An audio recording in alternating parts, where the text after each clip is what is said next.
আসসালামু আলাইকুম প্রিয় অষ্টম শ্রেণীর শিক্ষার্থীরা, আশা করি সকলে ভালো আছো। তো আমি কিন্তু ইতোমধ্যে কয়েকটা গাইডের দিয়েছি। এবার আমি তোমাদের ডিজিটাল ও প্রযুক্তির পিডিএফ গাইড দেখাবো। দেখো, এখানে কিন্তু প্রথমে তোমাদের যে প্রথম অধ্যায়টা রয়েছে তার কিন্তু এক ফাইলটা দেখতে পাচ্ছ। এই যে প্রথমে কিন্তু এমসিকিউ ছিল, এরপরে ছোট প্রশ্ন, এরপরে বড় প্রশ্ন বা রচনামূলক প্রশ্ন রয়েছে। কিন্তু ছোট ছোট পার্ট আকারে এগুলো সব লেকচার গাইডের পিডিএফ। তো দেখতেই পাচ্ছ, পাঞ্জারি গাইড অনেক বড় হয়, তাই আমি লেকচার গাইডের পিডিএফগুলোই তোমাদের দিচ্ছি। এগুলো তোমরা দ্রুত পড়তেও পারবে। এরপরে কিন্তু তোমাদের শিখন অভিজ্ঞতা 2 ছিল, যে ডিজিটাল প্ল্যাটফর্মে ব্যক্তিগত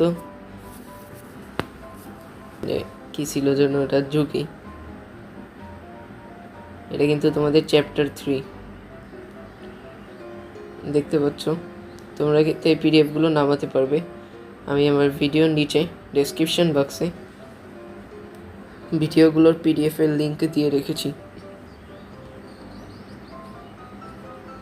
এই যে তোমরা কিন্তু দেখছো যে শিখন অভিজ্ঞতা 3 নাগরিক, এবার কিন্তু 4 রয়েছে শিখন অভিজ্ঞতা, যে সমস্যার সমাধান চাই, প্রোগ্রামিংয়ের জুড়ি নেই। এটা কিন্তু তোমরা পাইথনও রয়েছে। তো এই ছিল কিন্তু তোমাদের ডিজিটাল প্রযুক্তির যে অধ্যায়গুলো, তার পিডিএফের ভিডিওটি। তো তোমরা অবশ্যই এই ভিডিওর নিচে যাবে এবং ডেসক্রিপশন বক্স থেকে পিডিএফগুলো নামিয়ে নেবে। এটা কিন্তু তোমাদের পঞ্চম অধ্যায়, চলো নেটওয়ার্কে সংযুক্ত হই। এই অধ্যায়টিরও কিন্তু রয়েছে তোমাদের। এটা কিন্তু এই লেকচারের বার্ষিক পরীক্ষার চূড়ান্ত প্রস্তুতি গাইড, বুঝছো? আর হ্যাঁ, তোমরা যদি চ্যানেলটিতে নতুন হয়ে থাকো, দয়া করে সাবস্ক্রাইব করে দিও। আসসালামু আলাইকুম এভরিওয়ান।